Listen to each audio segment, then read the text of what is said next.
IMD ശാസ്ത്രജ്ഞ Shrimati VK mini കൂടെ ചേരുന്നുണ്ട്. മാം നമസ്കാരം.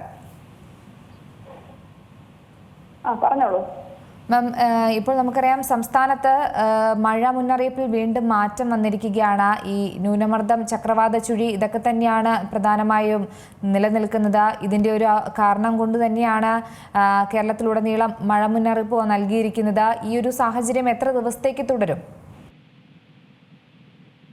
ഇന്നലെ ഒരു ന്യൂനമർദ്ദ മേഖല തെക്ക് കിഴക്കൻ അറബിക്കടലിൽ നിലനിന്നിരുന്നു.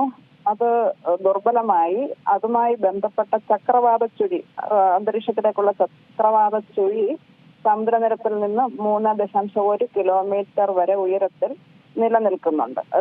തെക്ക് കിഴക്കൻ അറബിക്കടലിൽ എന്ന് പറയുമ്പോൾ കേരളത്തിനോട് അടുത്തുള്ള ഭാഗം തന്നെയാണ്. ഇനിയും അതുപോലെ 22-ാം തീയതിയോടുകൂടി തെക്ക് കിഴക്കൻ ബംഗാൾ ഉൾക്കടലിൽ ഒരു ന്യൂനമർദ്ദ മേഖല രൂപപ്പെടാൻ സാധ്യതയുണ്ട്. അതിന് കാരണം മലാക്ക കടലിടുക്കിന്റെ മധ്യഭാഗത്തിന് മുകളിലായി സമുദ്രോപരിതലത്തിൽ നിന്ന് ഏകദേശം 5.8 കിലോമീറ്റർ വരെ ഉയരത്തിൽ ഒരു ചക്രവാത ചുഴി ഇപ്പോൾ നിലനിൽക്കുന്നു.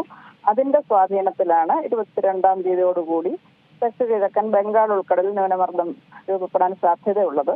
ഇത് വടക്ക് പടിഞ്ഞാറ് ദിശയിൽ സഞ്ചരിച്ച് നവംബർ 24 തെക്കൻ ബംഗാൾ ഉൾക്കടലിന്റെ മധ്യഭാഗത്ത് ഒരു തീവ്ര ന്യൂനമർദ്ദ മേഖലയായി ശക്തി പ്രാപിക്കാൻ സാധ്യതയുണ്ട്. അതിനുശേഷം വീണ്ടും വടക്ക് പടിഞ്ഞാറ് ദിശയിൽ സഞ്ചരിച്ച് തുടർന്നുള്ള 48 മണിക്കൂറിൽ തെക്ക് പടിഞ്ഞാറൻ ബംഗാൾ ഉൾക്കടലിൽ കൂടുതൽ ശക്തി പ്രാപിക്കാനും സാധ്യത. തെക്ക് പടിഞ്ഞാറൻ ബംഗാൾ ഉൾക്കടൽ എന്നത് ഉദ്ദേശിക്കുന്നത് തമിഴ്നാടിനോട് ചേർന്നുള്ള ഭാഗമാണ്. അതവിടെ നിലനിൽക്കുന്ന സാഹചര്യത്തിൽ കേരളത്തിൽ കൂടുതൽ മഴ കിട്ടാനും സാധ്യതയുണ്ട്. നമ്മളിപ്പോൾ ഇപ്പോൾ കൊടുത്തിരിക്കുന്ന കാലാവസ്ഥ പ്രവചനമെന്ന് പറയുന്നത് ഇപ്പോഴത്തെ സാഹചര്യത്തിൽ നവംബർ 21, 22, 23 ഈ 3 ദിവസങ്ങളിൽ കേരളത്തിൽ ഒറ്റപ്പെട്ട സ്ഥലങ്ങളിൽ കനത്ത മഴയ്ക്കും ഇടിമിന്നലിനുമുള്ള മുന്നറിയിപ്പാണ് കൊടുത്തിരിക്കുന്നത്. അത് പ്രധാനമായും തെക്കൻ ജില്ലകളിലാണ് പ്രതീക്ഷിക്കുന്നത്.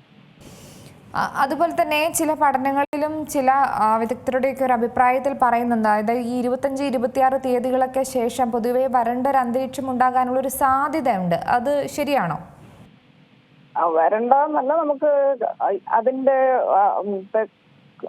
തെക്ക് പടിഞ്ഞാറൻ ബേ ഓഫ് ബംഗാളിൽ നിന്ന് അതിന്റെ ഒരു ദിശ കുറച്ച് വടക്കൻ ദിശയിലോട്ടാണ് അത് പോകുന്നത്. അപ്പം വടക്കൻ ദിശ, അതായത് വടക്ക് പടിഞ്ഞാറ് ദിശയിൽ സഞ്ചരിക്കുന്നത് കൊണ്ട് തമിഴ്നാടിന്റെ നോർത്ത് ഡയറക്ഷനിൽ പോകുമ്പോൾ കേരളത്തിലെ മഴ കൂടുതലായിട്ട് സ്വാധീനം കിട്ടുകയില്ല. അതാണ് മഴ കുറയാനുള്ള സാഹചര്യം.